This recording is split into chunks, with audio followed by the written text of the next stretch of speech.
Muy buenas tardes, bienvenidos a Tenés que Saberlo, nuevo año, digo nuevo año porque empezamos el segundo semestre del 2023. ¿Se escucha bien ahí? Sí, calculo que sí.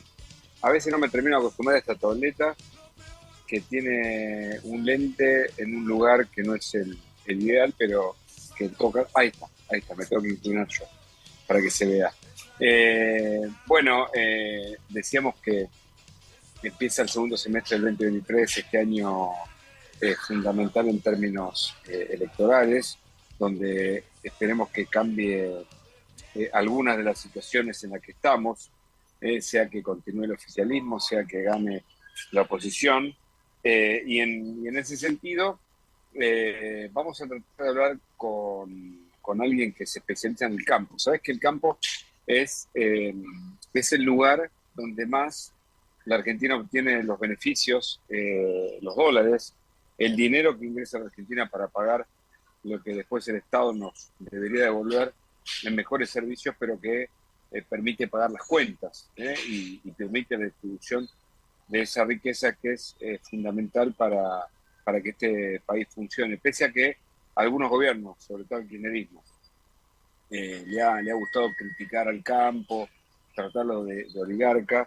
con esa idea tan equivocada, ¿no? De suponer que la riqueza está equivocada, cuando es la riqueza de un país la que te lleva a mejores condiciones, no solo para sus habitantes, sino en general a insertarte en el mundo como un interlocutor que puede negociar con otros países sin ser el que siempre tenga que ir a pedir, como ha hecho la Argentina hasta acá. La Argentina se ha caracterizado por ir a pedirle a los gobiernos auxilio, en vez de proponer a partir de la riqueza que Dios nos ha dado, los recursos naturales de mejor modo, es decir, ofreciendo la propia explotación de esos recursos, sean las materias primas elaboradas que provienen del campo, o sea ahora el litio.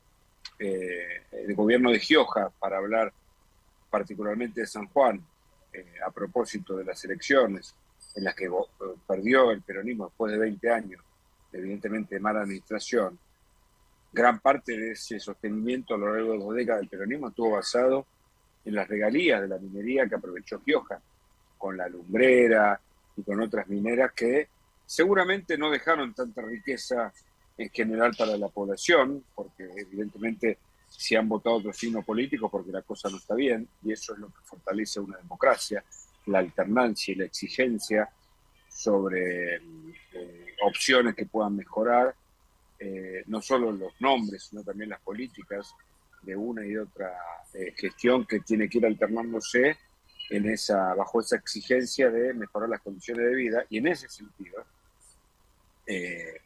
Gioja no ha sabido evidentemente administrar, ni Gioja ni Uñac, lo que la naturaleza o Dios le dio como un beneficio extraordinario a San Juan, que tiene una de las tierras con mayor minería, no solo de oro, porque la extracción del oro ya sabes que es la más contaminante por el cianuro y demás, ¿no? Sino que otro tipo de minería, de otros metales, el litio es minería. ¿Sí? Y lo mismo pasa con el campo. Desde las 125 o antes, hay un sector de la Argentina que para encontrar un enemigo y armarte una narrativa a favor de los pobres, sin solucionar el problema, sino más bien incrementándolo, ha sido ese sector, el kirchnerismo y en otros momentos el peronismo, que aprovechan el campo, lo bastardean desde el punto de vista teórico o narrativo o discursivo, y te cuentan un cuentito que nada tiene que ver con la realidad. Bueno, vamos a compartir una nota en instantes con David Miazo. Él es economista jefe de FADA, que es la Fundación Agropecuaria para el Desarrollo de Argentina. Es una institución sin fines de lucro que hace informes muy interesantes. Por ejemplo, estoy mirando el índice FADA, que cuenta que la participación del Estado en la renta agrícola, escuchá el dato, es del 74,6%, 18,5% de impuestos nacionales coparticipables, 5,6% de impuestos provinciales y 0,9% de impuestos municipales. Y el 74,9% de impuestos nacionales no coparticipables. ¿Entendés que se lo exprime al campo? Por esa razón, paradójica e hipócrita, de exprimir al sector que más dólares te provee. De hecho, la Argentina no puede pagar lo que pidió últimamente, y la deuda que ha incrementado este gobierno no lo puede pagar con los dólares, porque el campo tuvo una sequía y porque el ingreso de dólares a partir del campo mermó en aproximadamente 20.000 millones de dólares, que es lo que se preveía como renta para este año, y que no pudo obtenerse justamente por la sequía. Sin embargo, se lo critica a un extremo por momentos insoportable, solo para mantener el discurso de estar a favor de los pobres, pero no solucionar, como decíamos, el problema de la pobreza, más bien todo lo contrario, incrementarla y generar dependencia con aquellas migajas que del Estado, casi en una política prebendaria y rentista y, ¿por qué no?, con rasgos de extorsión, hace que el gobernante tenga que sostener con algunos planes el voto de quienes justamente se ven obligados, digo porque generalmente ocurre, por ejemplo, en Formosa y en otras provincias, a sostener en un círculo vicioso al gobernante que le da apenas un bote salvavidas con algunos agujeros para tratar de sobrevivir en medio de un naufragio de la Argentina en general. Y ese sostenimiento, ese círculo vicioso en donde el pobre es cada vez más pobre, pero solo sobrevive y de esa manera le da el voto al que lo ayuda a sobrevivir, no a expandirse o a desarrollarse, sino a sobrevivir, genera esta condición tan complicada que hace que la Argentina en solo un año, estos son datos reales del INDEC, haya aumentado su pobreza en un porcentaje equivalente a 2 millones de nuevos habitantes pobres. El índice FADA, y lo vamos a compartir, habla entonces, uno de los elementos informativos muy bien graficados que estoy mirando ahora, habla de la participación del Estado en la renta agrícola de casi el 75%, 74,6%. Vamos a preguntarle sobre este y otros temas justamente a David Miazo, que es economista jefe de la Fundación Agropecuaria para el Desarrollo de Argentina, que es FADA. ¿Qué tal, David? Gracias por el contacto. ¿Cómo va? ¿David? ¿Qué tal? Ahí está. ¿Cómo va? Hola, David, ¿cómo estás? ¿Bien? Muy bien, por suerte. Bueno, contar a la gente que no conoce tanto qué hace la Fundación FADA, la que vos dirigís, qué es lo que está proponiendo. Estoy mirando parte de una gacetilla que han difundido en los últimos días, de datos que cuentan cómo está la situación argentina y cómo se los trata al sector más importante, que es el sector agrícola. Bueno, FADA es una fundación nacida en la ciudad de Río Cuarto, Córdoba, que fue fundada y está financiada por productores agropecuarios principalmente, y está conformada por un equipo de profesionales, principalmente economistas, que nos dedicamos a investigar, a hacer informes de la actualidad principalmente económica del sector agropecuario. Y bueno, en referencia a uno de los últimos informes que publicamos, es uno que publicamos cada 3 meses, desde hace ya unos cerca de 10 años, que mide la participación del Estado en la renta agrícola en términos de cuánto representan los impuestos sobre la renta agrícola de los cultivos de soja, maíz, trigo y girasol, y que nos dio para el mes de junio que el 74,6% de la renta que generan estos cultivos se lo llevan los impuestos nacionales, provinciales y municipales. Eh, Debe ser un récord, ¿no? Pensar en que le dejan el 25% librados a la exención impositiva, ¿no? El 75% está grabado. Sí, exactamente. Esto es un récord mismo para Argentina, digamos, si uno compara las distintas actividades económicas, porque si bien todas las actividades económicas tienen impuestos y todas las actividades económicas se quejan de que tienen muchos impuestos, además de todos esos impuestos, los granos tienen los derechos de exportación, que vos calculás que en el caso de soja es el 33% del precio bruto, no de las ganancias como el impuesto de las ganancias, sino del precio bruto. Eso hace que la carga impositiva sea muy superior a cualquier otra actividad económica de Argentina. Y si comparamos los sectores agrícolas en el mundo, también es récord a nivel mundial por este motivo.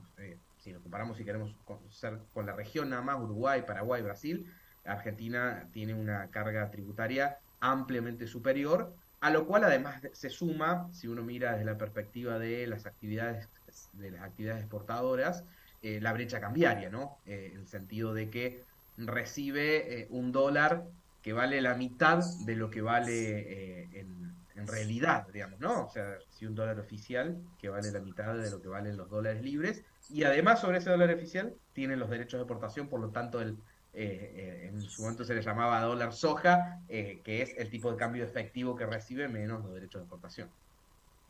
Ahora, por eso muchos productores se van, incluso han trasladado de Uruguay a Paraguay, ¿no? Por este tipo de, de modelo que oprime al productor y que a veces deja el propio campo de acá para desempeñar su actividad o lo que sabe en otros lugares, ¿no? ¿Es así? Sí, primero en realidad hay que aclarar que gran parte de la producción está llevada a cabo por productores chicos y medianos, que también están muy arraigados, incluso los grandes, muy arraigados en el territorio, ¿no? Entonces es una producción que también es difícil llevársela porque Sí, depende no, no, quiero básicamente del decir, claro, suelo, no es pero como una no, no, pero fábrica, ¿no? Que ahí una va a lo producción. que vos mencionás. O sea que en Pero sí general, conozco productores que se han ido a Paraguay y dicen, mira, me puse a laburar en un campo en Paraguay, porque yo no, sé exactamente, exactamente, trabajar el eso campo y... te iba a mencionar que a pesar de que es una actividad muy arraigada en el suelo y que con todo esto en contra sigue siendo una actividad competitiva porque todavía, bueno, este año por la sequía va a ser un poco menos, pero el 80%, perdón, el 70% de las exportaciones vienen de las actividades agropecuarias, pero más allá de esto, digamos, de que siguen produciendo a pesar de todo esto, es como vos decís, hay un impulso de la actividad en Uruguay y Paraguay llevado por muchos productores agropecuarios argentinos que han decidido o diversificar un poco el riesgo ante la situación argentina o aprovechar las mejores condiciones que hay, porque para que se visualice mejor el porqué. Un productor que produce soja en Argentina recibe un tercio del valor, si uno lo mide en dólares de verdad, que recibe el productor en Paraguay, cruzando un Por río, eso, nada más, ¿no? es una locura. Ahora, entiendo que la mezquindad y la poca visión de los dirigentes es la que genera este tipo de gravámenes, pero decime qué podría hacer la Argentina, o sea, hasta qué nivel de desarrollo podría tener el campo argentino, ofreciéndole incluso a los gobiernos de turno mejores rentabilidades, si cambiase la idea de ponerle la pata al campo en términos de cada vez más impuestos. ¿Cómo podría cambiar? Digo, o estamos ya en el techo de lo que la Argentina puede producir. No, tal cual lo que vos estás diciendo. Este nivel de carga tributaria no es gratis, tiene como consecuencia central que estanca la producción. Nosotros hemos presentado hace poquito en el Congreso un trabajo donde mostramos que con condiciones básicas, sin darle subsidios, sin darle nada, sino con condiciones económicas básicas normales, el campo el campo no, la agricultura solamente, Sí, sí, sí, porque sí, sí, después hay decenas la actividad, claro. Sí, sí, pero digo, solamente granos, porque después hay decenas de economías regionales, hay más de una decena de economías regionales, solamente granos podría aportar 30.000 millones de dólares adicionales.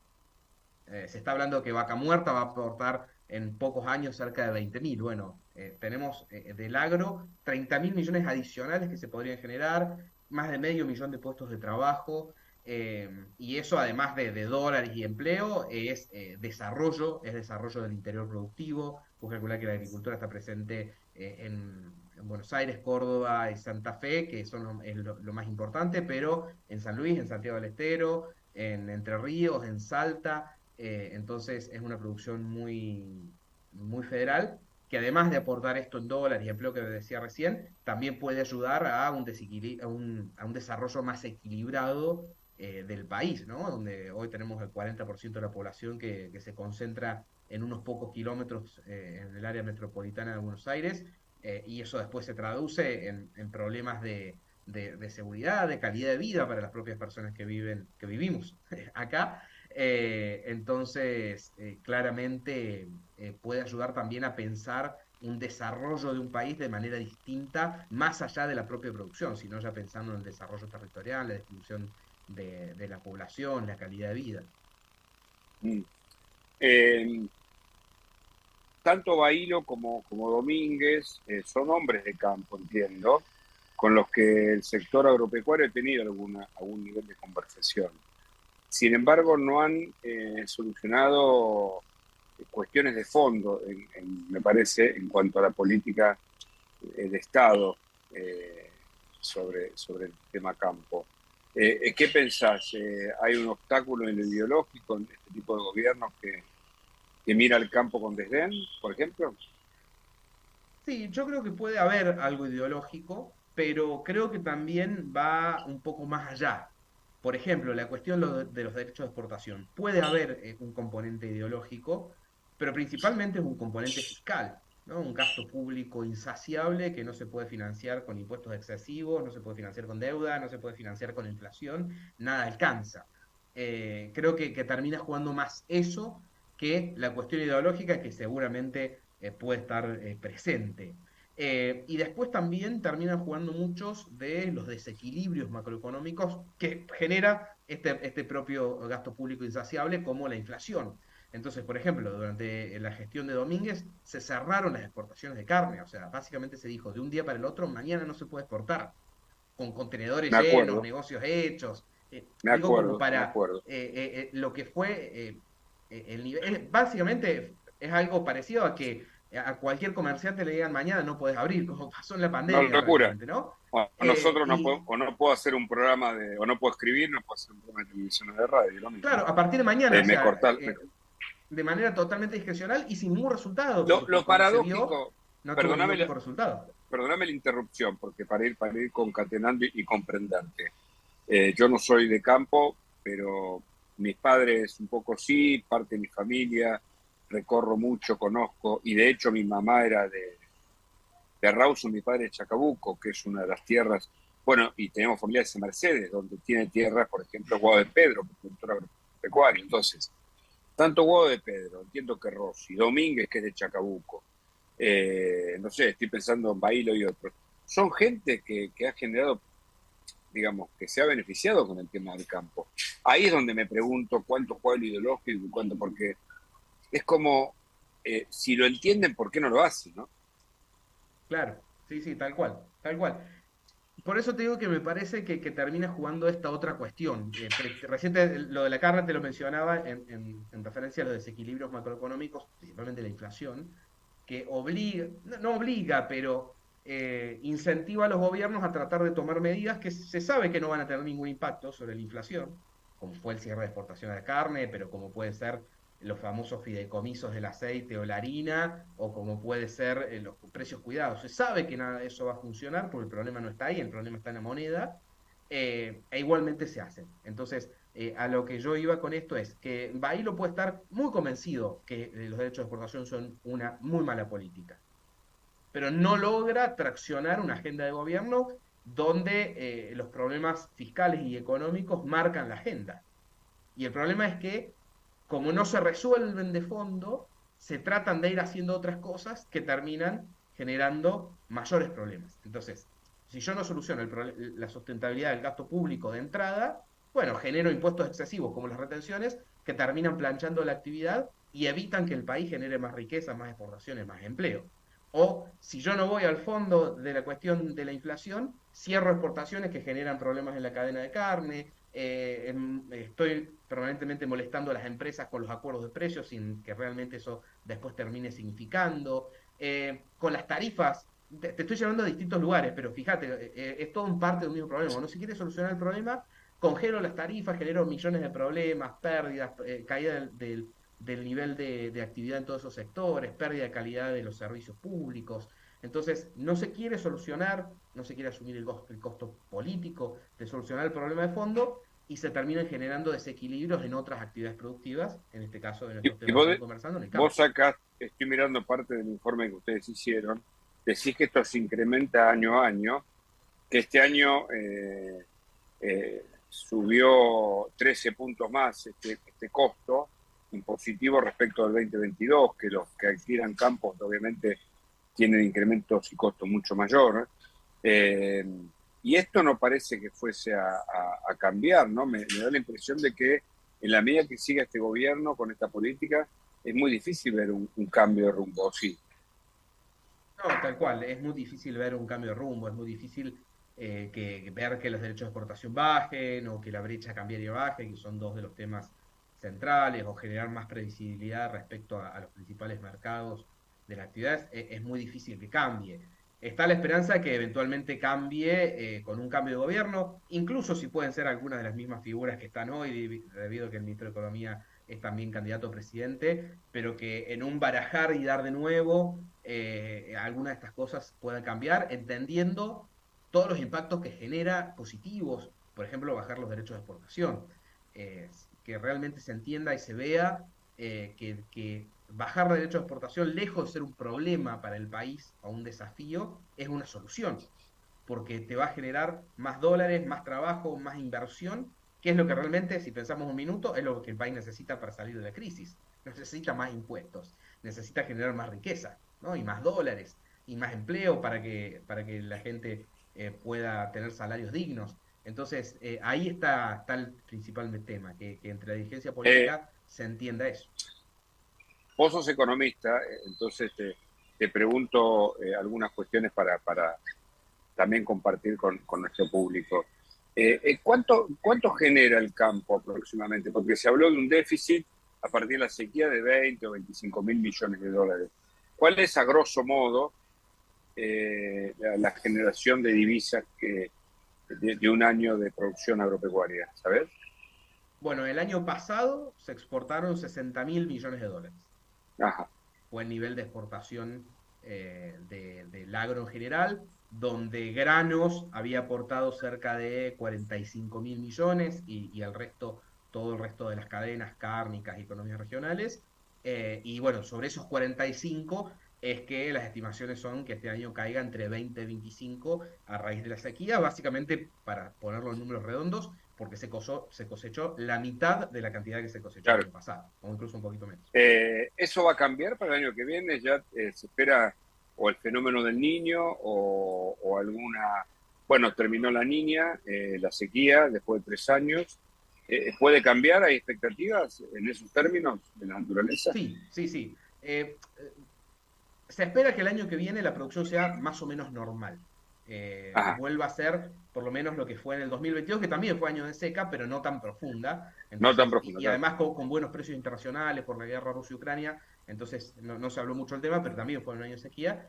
Pero deberíamos en el 2024 recuperar estos 20 a 25 mil millones de dólares que se está hablando de este año, ya los deberíamos recuperar, porque para tratar de ser claros, estos 20, 25 mil millones de dólares menos que se produjeron, no es tierra que se dejó de sembrar, que va a ser la misma tierra que se sembró en el 22, se sembró en el 23 y se va a haber No, sembrado no, hacia el es la 24, productividad, ¿no es sino cierto? Es que, lo que... claro, cada hectárea produjo mucho menos. Entonces, a lo Claro. que voy es que con una condición climática normal, toda esa superficie debería volver a producir una cantidad más o menos normal. O sea que estos 20, 25 mil millones de Y dólares que están faltando este año, sí deberían estar en el 24. escúchame, y entonces, en ese sentido, y como economista y conocedor de la actividad agropecuaria, es sin ninguna duda la industria eh, que más divisas genera para la Argentina, para el país. Sí, sin duda, genera, de nuevo, en un año normal, 7 de cada 10 dólares que exporta el país lo generan las cadenas Wow. agropecuarias. Pero genera más del 90%, o sea, 9 de cada 10 dólares, de las divisas netas, porque En esos otros, yo te digo, 7 de cada 10 lo genera el campo. O sea que en los otros 3 está, por ejemplo, el sector automotriz, por dar simplemente un ejemplo. Pero así como Está genera un vinculado con dólar el de sector exportación, agropecuario. también genera importación. Y así pasa con muchos de los sectores. O sea que el agro genera más del 90% de las divisas netas. La diferencia que falta hasta el 100 lo genera el sector de la industria de informática y de software y la minería, pero que generan menos del 10% de todas esas divisas netas. O sea, son suficientes, son importantes y esperemos que crezcan, pero en comparación todavía son muy chicas en relación. Suponete que por alguna razón del destino o la que quieras adjudicarle, mañana dicen, te nombramos ministro de Economía. Eh, Esbozanos dos o tres ideas que vos tendrías en cuenta para pensar con expertos, con un consejo, etcétera, etcétera, pero que vos decís, esto hay que aplicarlo al campo para que se multipliquen los 65 mil millones o 45 mil millones o alcanzar los 100. ¿Qué harías? A ver. Son 4 reglas claves y simples. Después el desafío aplicarlas, pero son muy simples. Es cero retenciones, cero restricciones a las exportaciones, un dólar, tipo de cambio único, y reglas de juego claras. Con esas 4 claves ya están las condiciones dadas para que el campo pueda crecer. Después sí, hay cosas que se pueden discutir para la cadena de la carne, para los granos, los fertilizantes, la semilla, el riego, pero son casi complementarias a esta cuestión de base. Que si uno la Eh, compara en términos internacionales, Uruguay, Paraguay, Brasil, Estados Unidos, Canadá, Australia, Nueva Zelanda, Ucrania, Rusia, de todos estos países, el único que no tiene alguna de estas 4 cuestiones es Rusia, que tiene retenciones especialmente al trigo. Todo el resto cumple con estas 4 reglas que te acabo de mencionar. o sea que la Argentina es el único país que tiene retenciones, o uno de los pocos. Retenciones al agro, países agroimportantes, el único, junto con Rusia, que también en la Sí. última década lo ha usado bastante geopolíticamente. Después, sí, algunos otros países tienen retenciones a productos energéticos o mineros, ahí sí hay algunos más, pero si nosotros hacemos un grafiquito en base a información del Banco Mundial, que es muy claro, y muestra aquellos países en los que las retenciones representan más del 10% de su recaudación de impuestos, o sea, en los que son más o menos relevantes. Y ahí están Bielorrusia, Kazajistán, Papúa y Nueva Guinea, el Congo y alguna islita más, y Argentina. Increíble, Son los únicos increíble. países con los que compartimos esa situación. Después, entre el 1 y el 10% entran otros países como Rusia y alguno africano y del sudeste ¿Y asiático cuál es adicional. nuestro nivel de retenciones hoy? En el caso de soja, el 33%, que eso es un récord absoluto para todos los productos y todos los países. 12% en el caso de trigo y maíz. 9% en el caso de la carne, de la leche, 7% en el caso del girasol, y después algunas economías regionales entre el 3 y el 5%. Es tremendo. Eh, ¿Desde cuándo se impusieron las retenciones? ¿Con el gobierno kirchnerista? Se reimpusieron durante Dualde después del 2002. Ajá. Durante toda la La década del 100, 90 no hubo. Durante el gobierno de Macri, salvo soja, se eliminaron hasta el año 2018 que entró en crisis, que se volvieron a reimponer. O sea, excepto soja, todos los productos no tuvieron durante 3 años, digamos, uh-huh, en el uh-huh. caso de Macri. Eh, Qué bárbaro, o sea, esto es fundamental. Ahora, eh, el gobierno te va a decir, ¿y de dónde saco los dólares para pagar, bueno, ese déficit fiscal que tiene, ¿no? Que además no le alcanzó ni con el préstamo del fondo, porque no se sostiene la economía argentina. Este es el punto. Entonces vos necesitas más dólares, pero se los sacás al campo y le quitas capacidad de producción. Exactamente. Bueno, la primera respuesta es el gasto público. Acá no vamos a poder pensar ni en mayor producción del agro, ni en reducir la inflación, ni en no estar permanentemente en riesgo de default si el gasto público no alcanza un nivel sostenible, ¿no? Entonces, no vamos a poder discutir de nuevo ni retenciones ni que la inflación pueda bajar algún día. Entonces, la discusión uno es gasto público. La discusión dos puede ser cómo sacamos las retenciones. Bueno, nosotros, por ejemplo, tenemos una propuesta para decir, eliminemos en el momento cero a todo menos a soja, porque soja es la más que más representa en términos de recaudación, y en el caso de soja, eliminémosla en 4 años, pero eliminemos los derechos de exportación y esos 4 años creemos crear una, un pago a cuenta de impuestos que después los productores puedan utilizar para pagar impuestos después de los 4 años. Entonces, decir, bajemos todo a cero excepto soja, soja baja en 4 años, pero dejan de ser derechos de exportación y pasan a ser un pago a cuenta de impuestos. De esa manera se morigera de manera significativa el impacto fiscal y solamente representa entre el 0,5 y el 0,7% del PBI durante esos años, lo cual es algo totalmente manejable en términos de pérdida de recursos fiscales. ¿Cuántos son los derechos de exportación? ¿En dólares, en plata? Sí, o en porcentaje.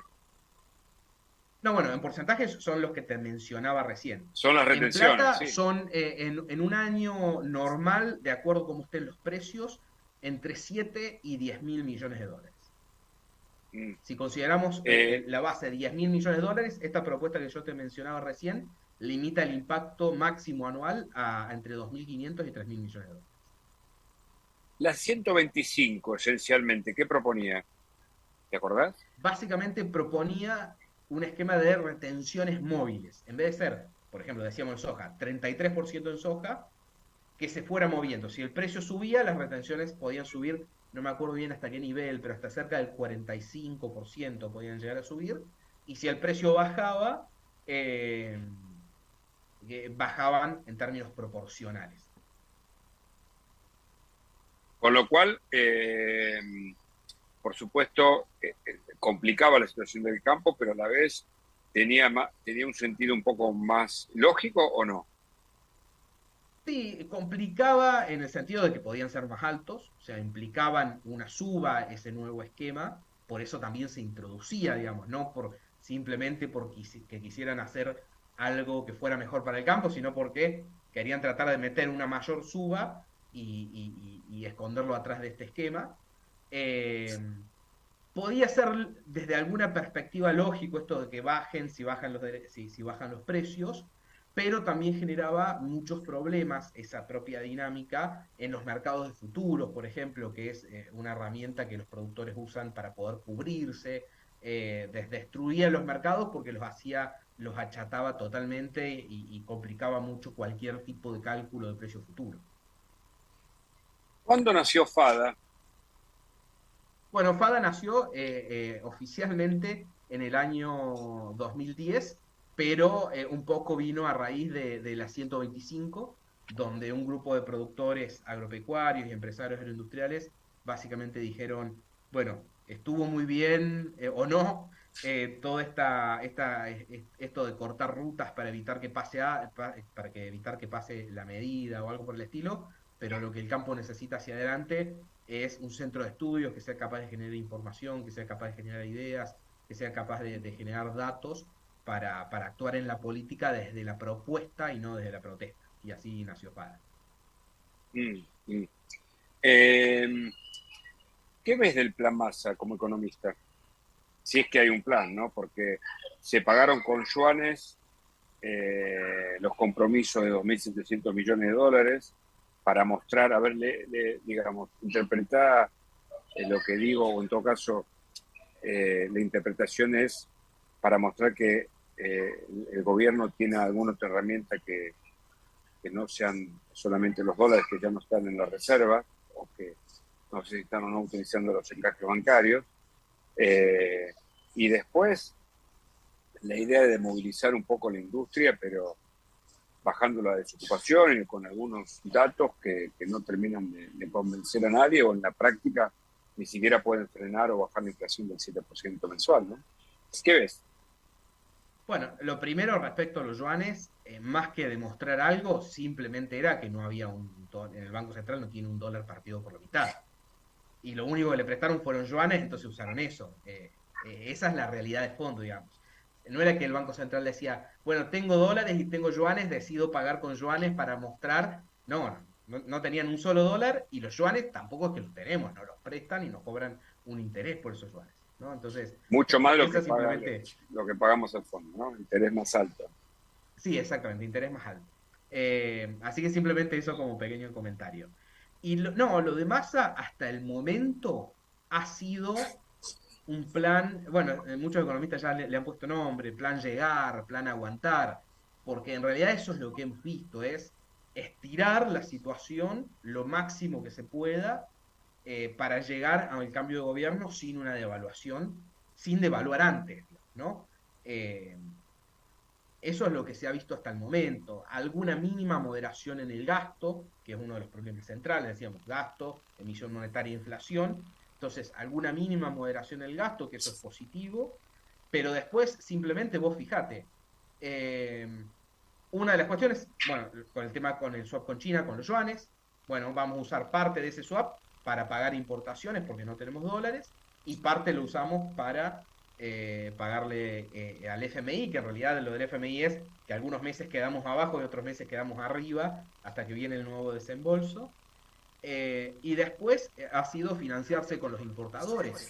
Hoy tenemos una deuda, el Banco Central tiene una deuda con los importadores de 15.000 millones de dólares, que fue el mecanismo, y que esa fue la que saltó mucho desde que entró Massa, fue el mecanismo para decir, che, pueden seguir importando, pero hoy no les puedo dar los dólares todavía. Se los voy a dar de acá a 180 días, esto de que se tenían que financiar, prefinanciar por 180 días las importaciones. Ha ¿Y sido la cómo única pagan forma que han encontrado de no cómo pagan cortarlas del todo.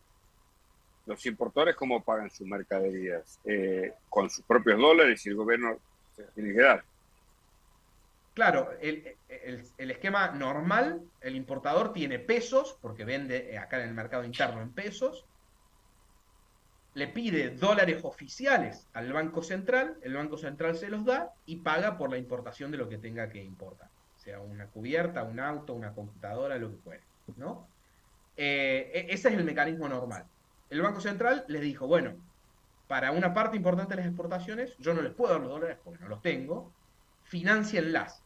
Entonces, los importadores, básicamente sus casas matrices o bancos de los países de origen de las importaciones, por ejemplo de Brasil, dicen, bueno, toma, te mando 1.000 millones de dólares en autopartes, pero me las debes, en algún momento me las tenéis que pagar. Y es eso de lo que Está yo te claro. menciono recién, de que el Banco Central Eh, tarde o temprano le va a tener que liberar esos 1.000 millones de dólares porque le dijo, ok. financialos, que yo después te doy los dólares. Entonces, eso básicamente en el futuro es demanda adicional de dólares. Se van a necesitar 15.000 millones de dólares para pagar esa deuda con los importadores. Para ir redondeando, ya sabemos lo demás, a plan estirar, no hay mucho más, aunque esté Rubinstein ahí, que va a viajar al fondo a firmar, a ver si un desembolso o algún tipo de acuerdo, del Pero acuerdo fíjate lo del del fondo, acuerdo. discúlpame. Lo único que le pedían al fondo es adelantame un poco la plata que me ibas a mandar los meses que vienen para poder llegar hasta fin de año. Y ahí después está el problema de lo que siga hasta adelante. El dólar soja fue lo mismo. Adelántenme exportaciones, que igualmente se iban a dar los meses subsiguientes.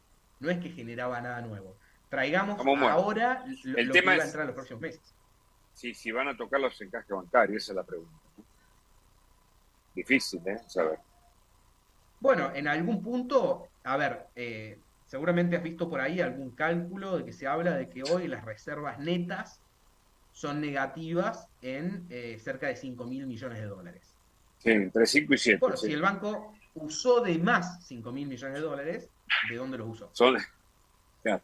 O son de la Bueno, reserva neta o son de algún swap, de algún lado, esos 5.000 millones de dólares son. ok, está claro. Ya hablamos de masa. Hablemos de las tres otras opciones, que de ahí, de las cuatro, va a salir nuestro próximo gobierno. La de masa ya la mencionamos, nos quedan tres.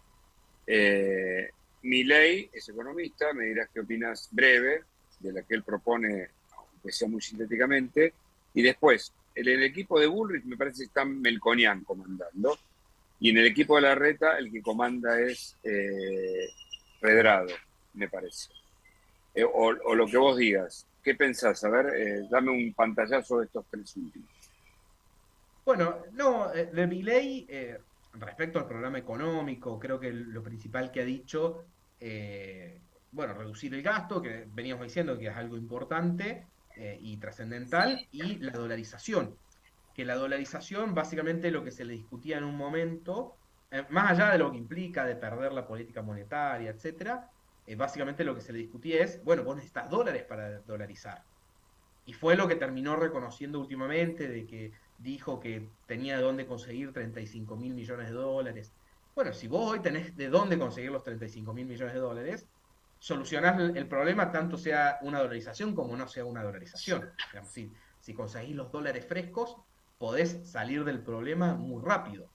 La gran duda es que a diferencia de 2015, eh, yo creo que los mercados, los inversores extranjeros, quienes te prestan, hoy le van a decir a cualquiera que llegue, primero mostrame resultados y después, a diferencia de por ahí el cheque en blanco que le dieron a Macri en su momento, Claro. le tuvieron confianza y bueno, y después no llegó a buen fin. Bueno, quien vio eso hoy va a exigir, primero mostrame que podés bajar el gasto, podés bajar la emisión, después sí renovamos deuda, todo lo que quieras. Bueno, a lo que iba con la dolarización. Ahí la cuestión está, si yo tengo hoy 35.000 millones de dólares líquidos para aplicar una dolarización, también puedo solucionar el problema de los pesos. El tema es que hacia adelante una dolarización te pone un corset obligado, mientras que si vos te quedás con los pesos o una moneda que se pueda inventar otro nombre, el corset te lo tenés que generar vos en términos de ser responsable en términos fiscales y monetarios, como de hecho han sido nuestros países vecinos. Eh, Eso sobre el tema de la dolarización. Después, Y yo creo Milei. que, mm, que de Larreta y Bullrich, más o menos el plan económico tiene que ser más o menos similar. Es ir rápidamente a un equilibrio fiscal que permita rápidamente comenzar a frenar la inflación y empezar a solucionar el desequilibrio monetario que tenemos. Hoy el gran problema es que tenemos una gran cantidad de pesos y no tenemos un solo dólar del otro lado. Ese es el gran problema de la economía. Y esa gran cantidad de pesos se originó en un gasto, en un déficit público, básicamente. Entonces, creo que ahí el programa económico va a ser muy similar. Alguno planteará ir un poco más rápido, otro un poco más lento, pero el programa económico va por ahí, en solucionar la cuestión fiscal, punto uno, y punto dos, solucionar la cuestión monetaria. Si la solucionen siendo más responsables o dolarizando, que te obliga a ser más responsable, será una cuestión de cómo se logra llevar a cabo. Pero yo creo que el programa económico va a terminar siendo muy, muy parecido. La gran pregunta es si el que llegue de todos ellos va a tener el nivel de gobernabilidad suficiente para poder aplicar todo esto. Porque unificar el tipo de cambio significa inflación, por eso este gobierno no lo quiere hacer.